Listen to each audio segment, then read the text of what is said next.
A lot to talk about. Let's bring in John Ghazvinian, writer, historian, and expert on U.S.-Iran relations, also the author of America and Iran, a history 1720 to the present. John, welcome to the program. What is your takeaway from this ceasefire agreement? It appears to be holding for now a pretty significant achievement for Donald Trump. Yes, and we can see that it's something he's going to be jealously guarding. I mean, he sounded visibly angry with the Israelis today, which is unusual for an American president. I mean, he even used an expletive in his description of his frustration. This is extremely important to him. I mean, Donald Trump has just dropped 3 massive bombs on Iran. We cannot lose sight of that, can't lose the perspective on that. Not just 3 massive bombs, but 3 bombs that were designed specifically for Iran about 20 years ago, that people have been talking about for years, bringing the United States and Iran to military confrontation for the first time. Well, not the first time, but the first major military confrontation since the Islamic Revolution of 1979. Donald Trump can't afford to have it look like that was for nothing.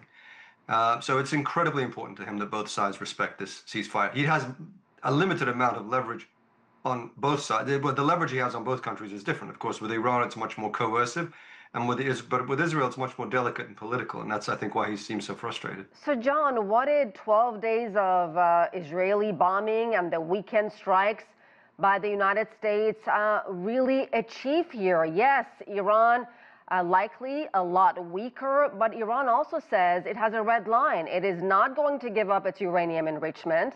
So even if these two sides, United States and Iran, get back to the negotiating table, are we going to be back to square one? What's really going to change here? Yeah, I think that for almost a year and a half now, more than a year and a half now, Benjamin Netanyahu has locked himself into a series of wars that seem to have no off-ramp, and that seem to almost perpetuate themselves and be almost sort of self-fueling. Where one war begets another, and to actually, draw anything to a conclusion would be a sort of ultimate defeat for him, and possibly mean he loses his job as well in the process. The end games are not always very clear. It just seems to be a constant attempt to gain Israel a certain amount of strategic leverage, but not some sort of decisive win. At the same time, I think Netanyahu sees this as a moment where he has more room for maneuver than he's ever had before, and that perhaps Israel has an opportunity to fundamentally reshape the map of the Middle East. However, you're quite right that when it comes to Iran, the nuclear program is still in place. Iran is likely to double down and perhaps withdraw from the NPT, and perhaps even race for a bomb. And talk about the lack of trust between the United States and Iran, John. You know that all too well. You've written a book about the history of the United States and Iran, and the distrust is deep, deep rooted. Yeah, no, exactly. It's been several years since Obama's deal now, the 2015 JCPOA nuclear deal with Iran. That was a sort of high point of the two sides deciding to take a gamble and sort of trust each other. It's been nothing but downhill since. Even during the Obama administration, but certainly after Donald Trump became president in 2017. We are now at an absolute low point in the history of these two countries that have not trusted each other since the revolution. And it's difficult to see where things might go from here. And I got to ask you about regime change. Trump now says he opposes regime change. He was on board Air Force One on his way to The Hague for the NATO summit, and he said he opposes regime change because it would bring chaos to Iran. Just 2 days ago, he floated the idea on his social media page saying if the current Iranian regime is unable to make Iran great again, why wouldn't there be regime change? Clearly a lot of mixed messages, one day this, another day that.